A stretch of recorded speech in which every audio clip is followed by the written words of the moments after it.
ఇంకా కొన్ని గంటలు మాత్రమే ఓటింగ్ ఉంది. అండ్ మీకు నచ్చిన కంటెస్టెంట్ కు ఓటింగ్ వేసుకోవడం మర్చిపోకండి. చాలా అంటే చాలా ఇంట్రెస్టింగ్ గా ఉండబోతుంది ఓటింగ్.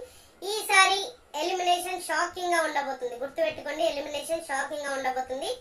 ఎవరి పొజిషన్స్ ఏంటి, ఎవరు ఎలిమినేషన్ కి దగ్గరగా ఉన్నారు, ఎవరు ఎలిమినేట్ అవ్వబోతున్నారు అనేది క్లారిటీ చెప్తాను. అంతకంటే ముందు మీలో ఎవరైనా మన ఛానల్ ఫస్ట్ టైం చూసినట్లయితే సబ్స్క్రైబ్ చేసుకోండి. అలాగే వీడియోకి ఒక లైక్ చేసుకొని వీడియో ఎండ్ వరకు చూసే ప్రయత్నం చేయండి. So voting order already family week నడుస్తుంది. అండ్ ఫ్యామిలీ వీక్ లో రచ్చ రమ్మలో నడుస్తుంది. అండ్ ఇప్పుడు కెప్టెన్సీ టాస్క్ ఏదైతే కెప్టెన్సీ కంటెండర్ నుంచి ఎవరిని తీసేయాలి అని చెప్పేసి ఏదైతే జరుగుతుందో దాంట్లో దివ్యకి తనుజకి బీభత్సమైన గొడవ నడుస్తుంది కదా. సో ప్రోమోలో చూసినట్టుగానే ఆ ప్రోమోలో చూసినంత హైప్ ఎపిసోడ్ లో ఉంటుందా అంటే ఖచ్చితంగా ఈ రోజు ఎపిసోడ్ లో ఉండబోతుంది. అది మాత్రం చెప్పగలను, ఎందుకంటే చాలా ఇంట్రెస్టింగ్ గా ఉండబోతుంది. మనకు వచ్చిన అప్డేట్ ప్రకారంగా మీరు ఎవరు ఊహించని విధంగా లాస్ట్ కెప్టెన్ వీళ్ళే. ఈ వారం ఎవరు కెప్టెన్ అవుతారో ఇప్పుడు ఎవరు కెప్టెన్ అవుతారో వాళ్ళే లాస్ట్ కెప్టెన్ అయ్యే ఛాన్సెస్ ఉంది. అది కూడా రీతు అయ్యే ఛాన్సెస్ హైలీగా కనిపిస్తుంది, నాకు అనిపించింది. సో నేనేంటంటే కొంత అప్డేట్ లో అప్డేట్ ఇవ్వచ్చు. అండ్ ఇంకోటి ఏంటంటే మా బ్రదర్ మ్యారేజ్ ఉందని చెప్పాను కదా, చాలా అంటే చాలా బిజీలో ఉన్నాను. జస్ట్ ఓటింగ్ ఆర్డర్స్ అన్న చేద్దాము అని చెప్పేసి, ఓటింగ్ ట్రెండ్స్ చేద్దాము అని చెప్పేసి క్లారిటీగా ఈ వీడియోస్ అనేది చేస్తున్నాను. ఎందుకంటే అంత బిజీ ఉంది. ఈ సండే మండే తోటి మనకు క్లియర్ కట్ గా ఒక క్లారిటీ అంటే మనం ఫ్రీ అయిపోతాం. మండే తోటి అంత ఫంక్షన్ మండే రోజు కంప్లీట్ అయిపోతుంది. మండే రోజు రిసెప్షన్ ఉంటుంది కాబట్టి సో అది అయిపోయిందనంటే ఆల్మోస్ట్ ఇంకా ఫ్రీ అయిపోతాం. మనకు కూడా క్లారిటీగా ఎంజాయ్ చేయొచ్చు. ఇంకా అప్పటి నుంచి రెగ్యులర్ గా వీడియోస్ అండ్ రివ్యూస్ అన్ని వస్తాయి, అన్ని అప్డేట్స్ వస్తూ ఉంటాయి. ఇప్పుడైతే కొంచెం అడ్జస్ట్ చేసుకోండి, ఇంకా అంతకంటే. సో కళ్యాణ్ టాప్ పొజిషన్ లో ఉన్నాడు క్లియర్ కట్ గా. చాలా అంటే చాలా ఇంట్రెస్టింగ్ గా ఓటింగ్ అనేది పెరగబోతుంది, ఓటింగ్ మారబోతుంది అన్నాం కదా.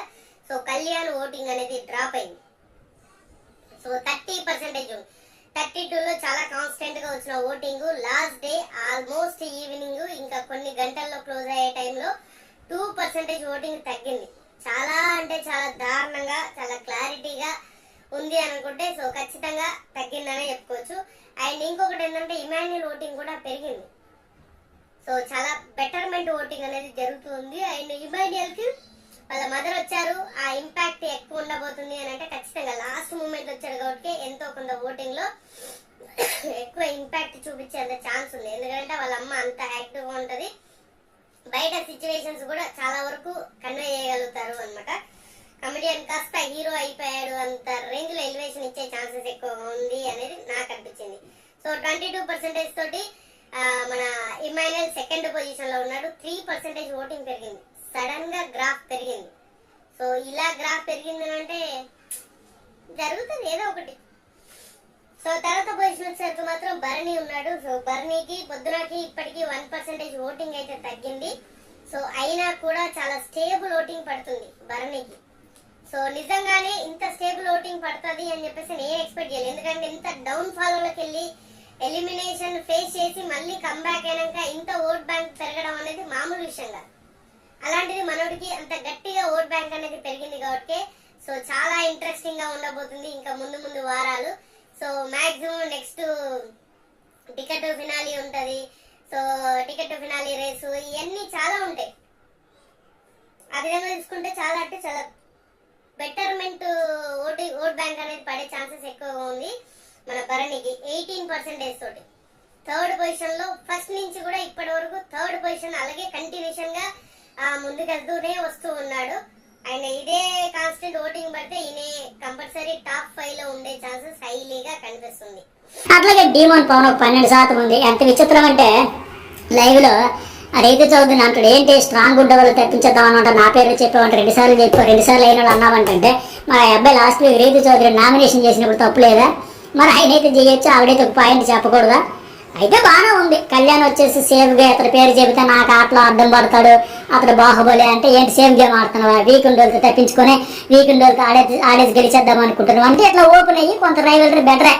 ఇట్లా గతంలో స్ట్రాంగ్ అని తెప్పించిస్తే ముడిసిపోయాడు, ఆహా నేను స్ట్రాంగ్ అంట, నాతో ఆడలేక నన్ను తెప్పించారంటే గొప్ప అయిపోయి పక్కకి పోయి బాధపడేవాడు.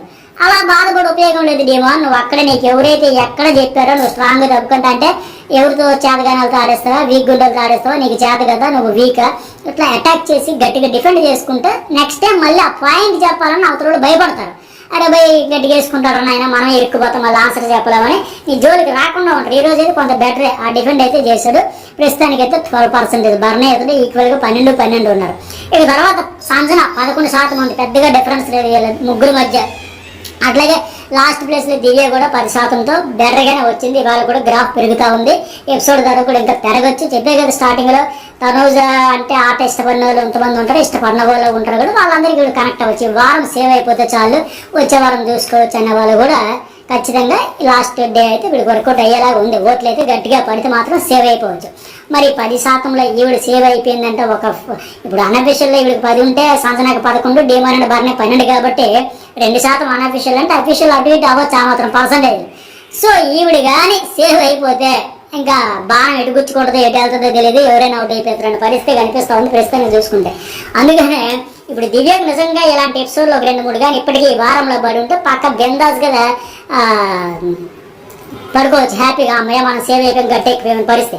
కానీ వీకెండ్ వచ్చింది, లాస్ట్కి వచ్చే మినిట్లో పడింది. ఒకవేళ ఇదే రైవలరీ కావాలి, ఇదే గొడవలు కావాల్సింది బిగ్ బాస్. ఇప్పుడు మనమైన బయట ఏదో గొడవలు పడాలని చెబితే వెంటే కొట్టుకొని తిట్టుకొని అరుచుకుంటా అని చెబుతావా? బిగ్ బాస్ హౌస్ అది ఫంక్షన్ హాల్ కాదు. సుమన శెట్టి ఇందాక అంటాడు, మరి నేను గొడవలు పడినండి, నాకు వద్దండి, నేను తప్పుకుంటానండి, వాళ్ళకి ఇచ్చేస్తానండి అంటే ఎందుకు ఇచ్చేస్తాను, నేను ఒప్పుకొని బారనే అంటాడు. ఇది ఫంక్షన్ హాల్ కాదు కదా, పార్టీలు పెళ్ళిళ్ళు పేరెంటాలు అవడానికి. గొడవలు పడతారు, పడాలి, అది బిగ్ బాస్ హౌస్ అది. అక్కడ అదే జరుగుతుంది. అది జరిగేటప్పుడు కొంతమంది అటు కనెక్ట్ అవుతారు, కొంతమంది ఇటు కనెక్ట్ అవుతారు. దాన్ని బట్టి ఓటింగ్ అయితే గ్రాఫ్ పెరుగుతూ ఉంటుంది. సో దివ్యకి అయితే మరేమో ఛాన్సెస్ కాలం కలిసి వచ్చేలా ఉంది. ఈ రైవలరీ ఏదో ఈ 3 వారాల్లో 1-1 గట్టిగా రచ్చరంబోలు కావాలి మాకు అనుకుంటే, ఆడియన్స్ ఏదో అనుకుంటా ఉన్నారు, ఇంకా బిగ్ బాస్ టీం కూడా అనుకుంటే ఆ బొటాబొటి ఎడ్జ్లో ఆవిడకైనా బయటపడిపోయింది అనుకోండి, ఇక ఎవరైనా పోతారని పరిస్థితుంది. సో మిడ్ డేట్ వరకు ఓటింగ్ ఛాన్స్ ఉంది కనుక ఓటు వేయండి, కామెంట్ చేయండి, చేసుకుంటే ఎప్పటికైతే డోంట్ మిస్.